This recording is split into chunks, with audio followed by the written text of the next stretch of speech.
Oke, bismillahirrahmanirrahim. Assalamualaikum warahmatullahi wabarakatuh. Pertama-tama yang saya hormati Ibu dosen Riki Retnosari, SE MM PhD, sebagai dosen pengampu mata kuliah Manajemen Strategi dan Sistem Informasi, dan juga rekan-rekan mahasiswa yang menyaksikan video ini. Oke, perkenalkan, nama saya Anang Fauji, mahasiswa Prodi Studi Sistem Informasi Universitas Buana Perjuangan Karawang. Pada kesempatan kali ini saya di sini sebagai perwakilan tunggal kelompok 2 untuk mempresentasikan laporan hasil observasi lapangan dan perancangan strategi sistem informasi yang telah kami susun sebagai tugas ujian tengah semester. Oke, untuk judul proyeknya yaitu analisis dan perancangan sistem informasi manajemen jasa cuci sepatu Dr. Sus Karawang.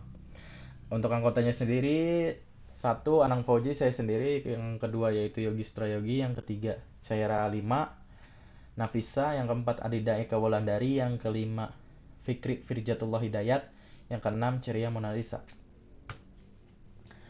Oke, langsung saja ke materinya, yaitu pertama latar belakang dan identifikasi masalah. Nah, akar masalah utamanya sendiri yaitu satu, pencatatan transaksi masih manual. Eh, nah, sistem manual saat ini tuh buku catatan fisik beresiko tinggi terkena air gitu. Apalagi di jasa cuci sepatu ini gitu. Dan juga dampaknya itu resiko kehilangan data gitu. Lalu yang kedua adalah status pengerjaan sepatu tidak terintegrasi dan sulit dipantau langsung. Eh, jadi komunikasi pelanggan dengan admin ini tuh seling berulang kali hanya untuk menanyakan status sepatu gitu. Nah, hal ini tuh menciptakan beban kerja berlebih bagi admin itu sendiri. Nah, informasi juga tidak akurat bagi pelanggan kan. Lalu penyusunan laporan keuangan sering mengalami keterlambatan. Nah, dampak negatifnya yaitu pemilik sulit memantau bisnis secara real time. Nah, eh, pelanggan yang terus meningkat itu sistem manual sudah tidak memadai lagi. Dibutuhkan lompatan digital untuk meningkatkan profesionalisme layanan dan efisiensi profesional harian Dr. Sus Karawang itu sendiri. Lalu yang kedua adalah project karakter dan tujuan strategis. Nah, identitas proyeknya ini sponsornya itu Yusuf Hermawan, pemilik Dr. Sus Karawang. Lalu yang kedua ada project manager Anang Fauji, itu saya sendiri. Nah, yang ketiga ini timeline 30 Maret 2026 sampai 30 Juni 2026. Nah, durasinya ini 3 bulan. Sasaran utamanya sendiri yaitu satu, analisis kebutuhan prosedur bisnis secara sistematis. Lalu yang kedua, perancangan sistem manajemen order berbasis web. Lalu yang ketiga ada penyediaan fitur tracking status mandiri bagi pelanggan. Nah, yang keempat, otomatisasi laporan pendapatan bulanan untuk pemilik. Lanjut. Siklus hidup proyek, nah, atau SDLC. Siklus hidup proyek ini ada 5, yaitu satu, inisiasi, identifikasi masalah operasional pencatatan. Yang kedua ada perencanaan atau planning, desain sistem dan penyusunan jadwal selama 3 bulan. Lalu ada eksekusi, proses pembuatan program atau coding. Lalu ada pemantauan dan pengendalian atau monitoring dan controlling. Pengujian aplikasi secara menyeluruh. Lalu yang kelima ada penutupan atau closing, implementasi sistem di gerai Dr. Sus Karawang. Setelah menetapkan landasan strategis dokumen Carter, tim teknis kami mengeksekusi proyek melalui metodologi yang terstruktur. Kami menerapkan 5 tahapan Uh, siklus hidup proyek ini agar pengerjaan tidak berjalan secara acak gitu. Dimulai dari inisiasi atau untuk memetakan masalah hingga tahap penutupan di mana sistem resmi diimplementasikan. Nah, tahapan ini tuh sangat krusial untuk memastikan bahwa sistem informasi yang kami tetap berada pada jalur yang disepakati. Seperti itu. Lalu selanjutnya ada evaluasi sistem lama. Analisis kelemahan sistem manual Dr. Sus Karawang. Nah, poin utamanya yaitu satu, kinerja performance. Proses pencarian data di buku tamu sangat lambat. Lalu informasi, data notas sering tidak sinkron dengan fisik sepatu dan rentan hilang. Lalu yang ketiga ada kendali atau kontrol. Kesulitan dalam melacak status sepatu, cuci, jemur, atau selesai. Nah, lalu ada layanan, servis, pelanggan tidak memiliki akses untuk mengecek status pesanan dari rumah. Untuk menciptakan sistem yang tepat sasaran, tim kami, kelompok 2, melakukan bedah mendalam terhadap sistem lama menggunakan metode pieces. Kami menentukan dampak operasional yang nyata seperti resiko kehilangannya data pelanggan jika nota fisik rusak atau basah di area pencucian. Masalah informasi dan kendali ini menyebabkan kasir tidak memiliki cadangan data untuk yang memadai. Selain itu, kelemahan di sektor layanan menjadi alasan kuat mengapa sistem baru kami wajib memiliki fitur tracking mandiri. Dengan fitur tracking ini, pelanggan dapat memantau status sepatu mereka secara mandiri sehingga mengeliminasi kendala komunikasi yang selama ini terjadi. Itu. Lanjut, daftar kebutuhan dan kualifikasi SDM. Nah, di sini mungkin kata-kata proyek TI adalah aktivitas people driven, bukan sekedar teknologi driven. Struktur timnya itu satu, saya sendiri sebagai project manager, yang kedua ada Yogi Sutrayogi sebagai sistem analis, yang ketiga ada Cayara sebagai requirement engineer, yang keempat Adinda Eka Ulandari sebagai lead developer, yang kelima Ceri Monalisa sebagai UI UX designer, yang keenam Fikri Firjatullah Hidayat sebagai quality assurance. Nah, kami sangat percaya bahwa keberhasilan proyek teknologi informasi sangat bergantung pada manusia di baliknya. Oleh karena itu, kelompok 2 ini menyusun struktur tim dengan 6 peran spesifik untuk menghindari terjadinya tumpang tindih tanggung jawab. Sebagai manajer proyek, saya memimpin arah komunikasi, sementara rekan-rekan saya fokus di bidang teknis masing-masing. Seperti itu. Pembagian peran yang detail ini tuh sebagai strategi kami untuk memitigasi risiko kegagalan proyek yang sering disebabkan oleh ketidaksesuaian SDM. Seperti itu. Oke, lanjut. Tahapan waktu dan jadwal proyek atau timeline. Durasi total 3 bulan, 30 Maret 2026 sampai 30 Juni 2026. Nah, rincian alokasi waktunya sendiri atau WBS, analisis kebutuhan 2 minggu, perancangan sistem 2 minggu, pengembangan sistem 6 minggu, pengujian sistem 2 minggu, lalu implementasi awalnya 2 minggu. Setelah menetapkan struktur tim, langkah krusial berikutnya itu integrasi sumber daya tersebut ke dalam jadwal pengerjaan. Proyek Dr. Sus Karawang ini dirancang untuk selesai dalam waktu 3 bulan penuh. Kami sendiri membagi 4 minggu pertama untuk tahap analisis dan perancangan sistem. Namun porsi waktu terbesar kami berikan pada tahap pengembangan, yaitu selama 6 bulan. Hal ini sangat penting agar tim pengembang sendiri memiliki waktu yang cukup untuk membangun struktur basis data yang stabil dan logika pemrograman yang kuat tanpa harus terburu-buru. Fase akhir selama 4 minggu akan difokuskan pada pengujian kualitas dan implementasi langsung di toko guna memastikan janji penyelesaian pada akhir Juni 2026 terpenuhi. Oke, lanjut fokus 1, integrasi SDM dan mekanisme monitoring. Sistem pemantauan proyek.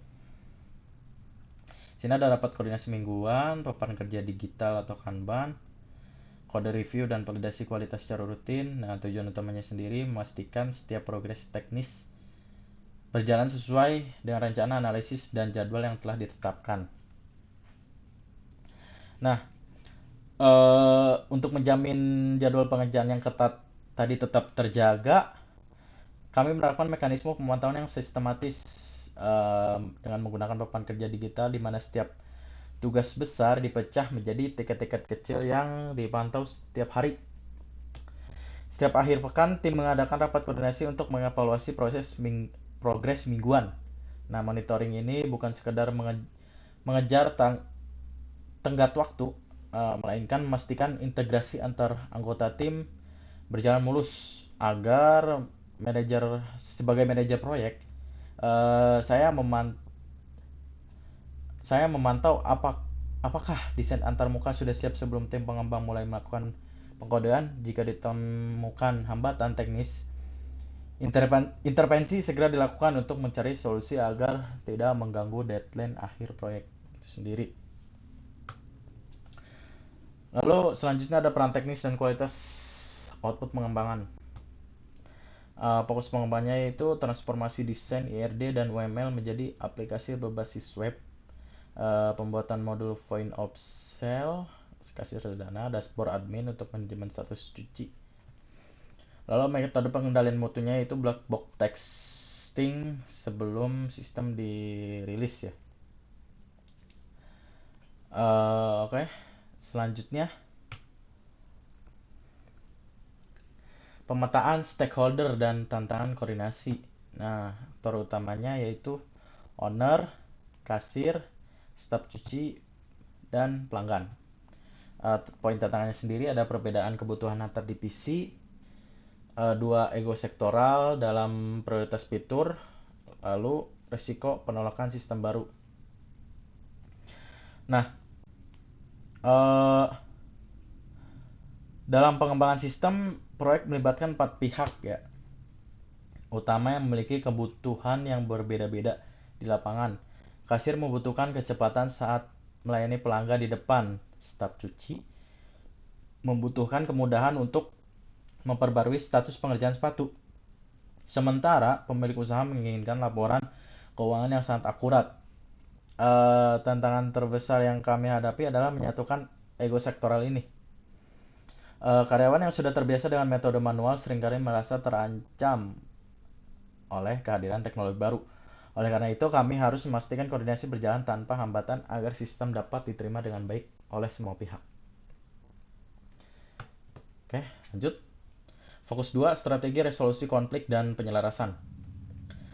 Strategi mitigasi. 1. Pelibatan staf sejak tahap desain antarmuka, lalu penyelarasan definisi data master. 3. Sesi pelatihan atau training intensif. Tujuan utamanya yaitu memastikan sistem bersifat user friendly dan mengurangi kesalahan input. Nah, untuk mengatasi konflik dan penolakan tersebut tuh tim kami menggunakan strategi partisipatif. Kami tidak sekedar merancang sistem lalu menyerahkan begitu saja ya, melainkan mengajak kasir dan staf cuci untuk memberikan masukan sejak awal tahap desain. Kami juga melakukan penyelarasan definisi data sehingga laporan yang tampil di layar pemilik sama persis dengan data yang diinput oleh kasir. Selanjutnya kami mengadakan sesi pelatihan intensif untuk membiasakan staf dengan tampilan aplikasi dan menghilangkan rasa takut mereka terhadap teknologi. Dengan tampilan aplikasi dan dengan pendekatan ini, setiap unit merasa memiliki sistem tersebut dan koordinasi yang baik efektif meminimalkan risiko pembengkakan ruang lingkup proyek di kemudian hari. Oke.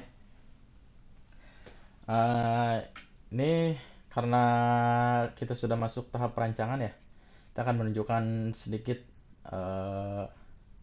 rancangan UI UX-nya. Mungkin seperti ini ya. Nah, ini ada dashboard usernya seperti ini, clean ya. Lalu ini dashboard laporan. Nah, ini untuk pemilik laporan pendapatan bulanannya. Lalu di sini ada form pemesanannya seperti ini. Di sini ada menunya apa, terus deskripsi sepatunya. Nah, ini ada foto sebelum dicucinya. Seperti itu. Oke, lanjut. Fokus ketiga yaitu manajer proyek sebagai strategic integrator. Peran central manager ini penerjemah antar bahasa bisnis owner dan bahasa teknis. Lalu yang kedua ada mediator, penengah utama dalam sengketa prioritas antar divisi. Lalu yang ketiga ada pengambil keputusan, memutuskan secara objektif demi tujuan proyek. Nah, di tengah dinamika lintas unit tersebut, saya sendiri selaku manajer proyek mengambil peran sebagai jembatan komunikasi. Pemilik bisnis seringkali berbicara bahasa keuntungan atau efisien ya. Sedangkan tim pengembang berbicara dalam bahasa program dan basis data. Saya di sini bertugas menerjemahkan keinginan bisnis dari pemilik usaha Bapak Yusuf menjadi spesifikasi teknis yang siap dieksekusi oleh tim kami. Sebagai seorang integrator, saya menjadi wasit penengah untuk memastikan kepentingan kasir, staf cuci, dan pemilik tetap berjalan selaras dengan menuju satu tujuan intinya. Lanjut, perlindungan ruang lingkup atau scope guardian. Tugas krusial PM, manajemen ekspektasi sponsor proyek. Kalau ada pengendalian fitur, menahan laju scope creep atau pembengkakan fitur mendadak. Nah, yang selanjutnya target waktu mengawal target penyelesaian tepat pada 30 Juni 2026 ya. Selain menjadi jembatan komunikasi, saya juga bertugas sebagai pelindung ruang lingkup proyek. Seperti perubahan fitur secara mendadak ya di tengah jalan. Ini itu bisa jadi merusak jadwal pengujian dan menurunkan kualitas aplikasi itu sendiri. Pemilik usaha itu seringkali ada aja ide tambahan gitu saat proyek sedang berjalan. Nah, di situasi ini saya harus bertindak tegas. Saya menolak penambahan fitur yang tidak mendesak dan terus mengedukasi pemilik itu sendiri. Setiap penambahan fitur pasti akan mengorbankan waktu dan biaya. Nah, tindakan preventif ini sangat krusial agar sistem Dr. Seuss bisa rilis tepat waktu pada akhir Juni 2026 dengan kualitas yang teruji. Oke, masuk ke kesimpulan. Sebagai kesimpulan, seberapa canggih kode program yang kami buat tidak menjadi satu-satunya penentu keberhasilan. Keberhasilan proyek ini berdiri kokoh di atas 3 pilar utama. Pilar pertama, integrasi perencanaan sumber daya manusia yang terukur. Pilar kedua, koordinasi yang meruntuhkan ego antar divisi. Pilar ketiga adalah kepemimpinan manajer proyek yang menjaga arah penyelesaian. Nah, proyek teknologi informasi adalah aktivitas yang sepenuhnya digerakkan oleh manusia, bukan sekedar teknologi. Seperti itu. Oke. Demikian presentasi saya sendiri dari perwakilan kelompok 2. Saya mewakili Yogi, Sayara, Adinda, Ceria, dan Fikri mengucapkan terima kasih kepada dosen dan rekan-rekan mahasiswa yang sudah menonton video ini. Saya tutup. Assalamualaikum warahmatullahi wabarakatuh.